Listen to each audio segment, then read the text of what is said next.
of your host and MC tonight, Greg Shaw! Yeah! All right, we are here. We are doing something on a Saturday night. Look at everybody.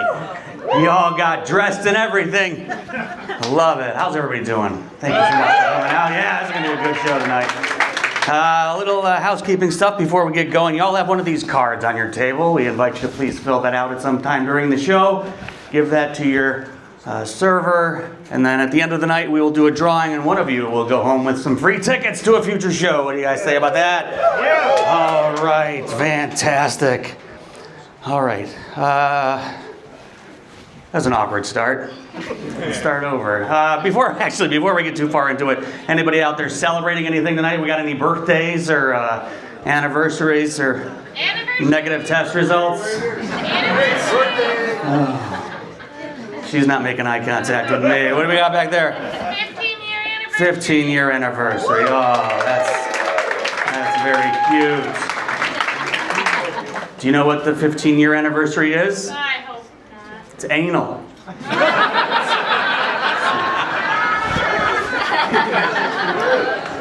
Just remember what I did for you. Okay.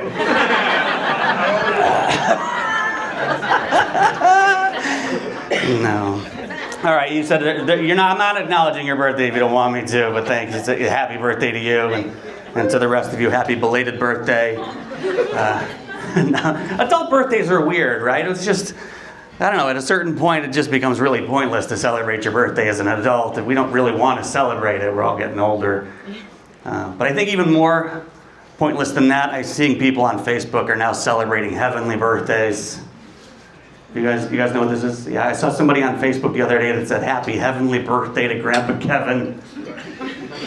He would have been 98 today.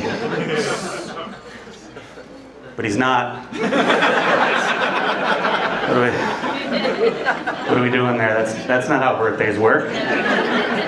Right? If a birthday is anything, it's just a celebration that you survived one more year. Grandpa Kevin didn't. So why are you bringing it up? It's kind of embarrassing for Grandpa Kevin now. Just let the guy rest in peace.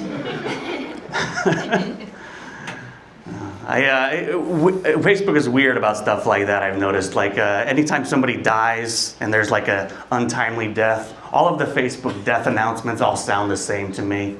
They always say something like, "Oh, rest in peace, Trevor. Gone too soon.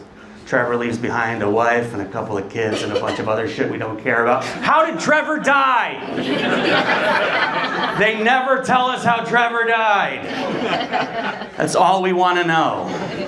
It should be the first line. "Rest in peace, Trevor. Just a warning to the rest of you. Mountain climbing is dangerous." But they don't do that. So now I'm going through Trevor's old posts, trying to figure out what happened. Were there signs? Should we have been paying attention? Was he in trouble? Nobody's even helping you out in the comments or anything. I just want one person to ask. Even hint at it. Like, so what are we talking? Open casket? Or not? Poor Trevor. I have been spending too much time on Facebook, though, and I think that's because I've been getting obsessed with Facebook Marketplace. You guys like Facebook Marketplace? I love it. I fucking love Facebook Marketplace. It's a garage sale that never closes. I know, I love it. I love searching for something on there and then sending that message, "Is this still available?" And then I ghost them. They'll never hear from me again. I did that all afternoon. It was such a good time. You guys can do it too. There's no rules against it. I encourage that kind of behavior. Now, I know this is a common experience because I've been trying to sell something myself. I've been trying to get rid of my collection of antique sock puppets. But I can't get anybody to take them off my hands. Yeah, I collect all the sounds. All of those sounds count for me. I keep them. A groan is just a laugh with an opinion. Your opinion means nothing to me. I'm from Chicago originally. That's where I come from. And I don't know, I didn't really used to be all that excited about it, but now the Pope is from Chicago, so I feel it's got like a little bit more panache. Right? People in Chicago are so excited that the Pope is from Chicago. I know the day it was announced, I kept getting texts like, oh, I wonder what kind of hot dog the Pope gets from Portillo's. Does the Pope like deep dish pizza? We just want him to be a regular guy, right? And one of the first things we found out was that the Pope liked the White Sox. That was his favorite team. And I'm a White Sox fan too myself, and we were really excited about this. We just needed one more person on our side. Our numbers are dwindling by the season. We're very excited that the Pope is a White Sox fan. I was excited because that means that the Pope has also peed into the trough at Old Comiskey Park. Just like me. He is a regular guy. I do think, though, that at some point during the conclave, when they were trying to pick a new pope, all of the cardinals were getting together there, and they all were thinking the same thing. We need to find somebody who can, authoritatively preach the gospel to the nations and tell the people what it was like for Jesus to suffer on the cross. And then they were like, well, Bob's a White Sox fan. I think he knows about suffering. He remembers all 121 losses last year. Go Tigers. If that works for you.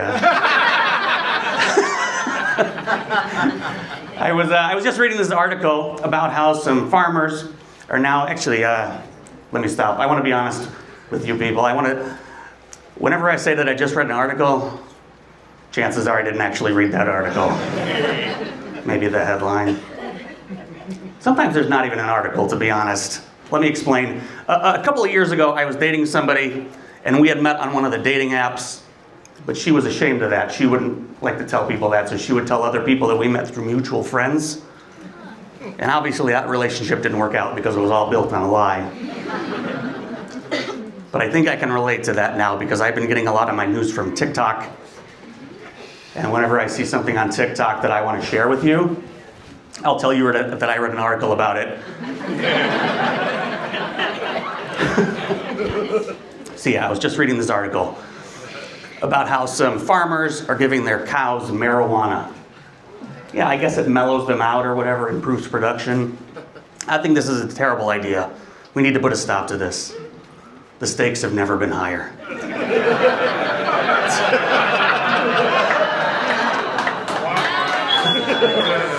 That guy clapped. I don't know what the rest of you were.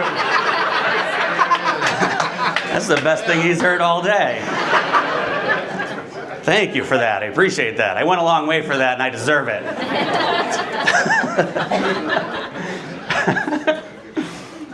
Have you guys been out to Greenfield Village lately? Yeah? I hadn't been out there in so long, but I was just there recently. Probably the rest of you haven't been there since 4th grade, but I was just there a couple of months ago, and I was walking around Greenfield Village, and that place is a little outdated. Right? Obviously it always has been. That's kind of the whole point, but I was walking around there thinking, man, eventually they're going to have to update some of these old attractions. Right? Like instead of somebody dipping candles, you'll have some Chinese kids snapping together iPads. Instead of somebody looming a rug, you'll have some Vietnamese women sewing together Levi's. And instead of somebody washing their laundry on a washboard, you'll have the Biden family laundering their money in the Ukraine.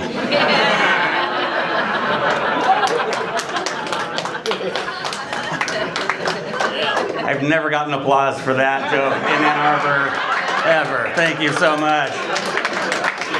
The tide has turned. I do love to travel. I've been doing a lot of traveling, and that's why I do this. I love to travel. I've been to 15 different countries, if you include the 11 at Epcot. And I was staying at this hotel recently, and they didn't tell me when I made the reservation, but they were doing a meetup that weekend for people with vestigial tails. Yeah, that was kind of my reaction too. Same gasp. Do you guys know what those are? Those are people with tails. That's a real thing, and I guess there's a group of them that gets all together, and it was a weird weekend. No. They were beautiful people. I got to meet a whole bunch of them. They're lovely people. I went down to the hotel bar and we got some drinks. They kept knocking mine off the table.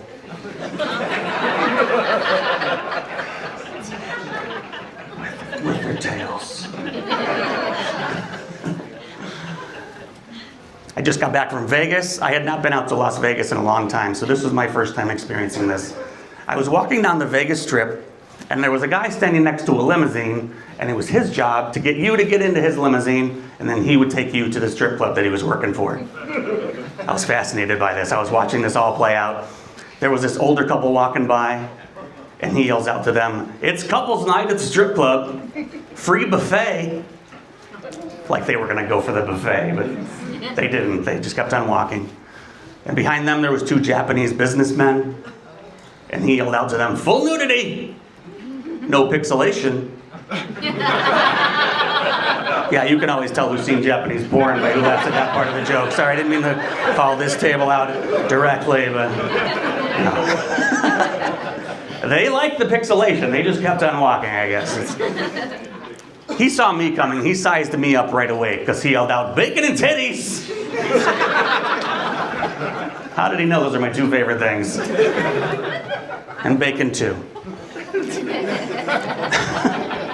Let me tell you a little bit more about myself. My name is Greg Sharp.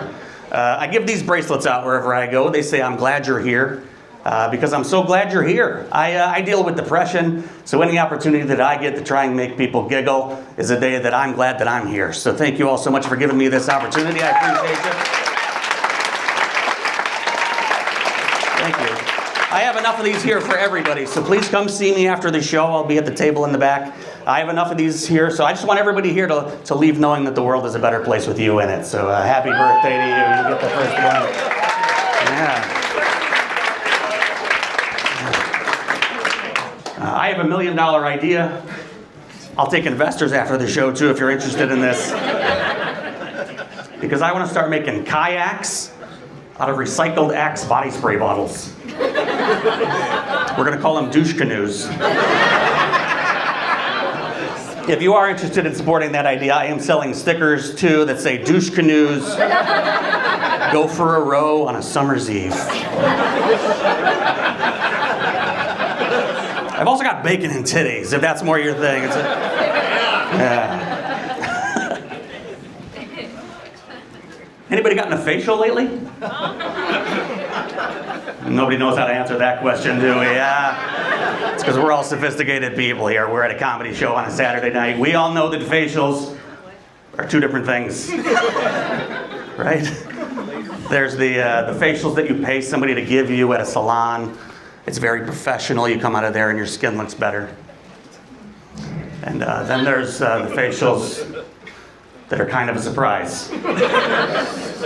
But also, I hear, make your skin look better. Unless you have a nut allergy.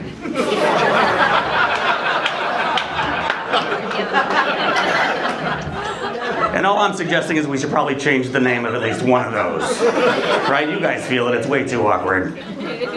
I was talking to my mom the other day, and she was telling me about her day. She said, "I had a great day, went and got a facial." And that ruined my whole week. I did not want to hear that. But she just kept on going. She's like, "I made a whole day of it. I got all dressed up. I put on my pearl necklace. After that, we went and got cream pies." So I'm not talking to my mom anymore. No, we just need to change the name, right? It would be kind of like if we started calling midget orgies quarter pounders. How long do you think it would take McDonald's to change the name of the quarter pounder? Is it the next day? No, the world is just too confusing for me, I think. It's just too much information coming at us all the time. And I still get confused by the simplest things like turnstiles. We did not walk through a turnstile here, but some places still have them. Like a ball game or Cedar Point or Menards for some reason. Why does Menards have a turnstile? Why are some places still like, "Look, you can't come in here until you rub your crotch on our pole"? Menards is stupid. Does anybody agree with me on this? Yeah. Like Lowe's makes sense. Home Depot, those are very straightforward stores, but Menards feels Canadian. It's just different than there. What's going on at Menards? Like everything's 11% off. But you don't get the discount until you send in the mail-in rebate. What kind of scam is that? That feels like Kohl's Cash for men.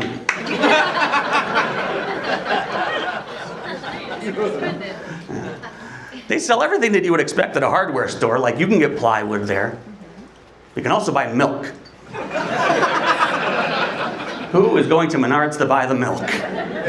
Is it the same people that are going there to buy the romance novels? Because you can get those there too.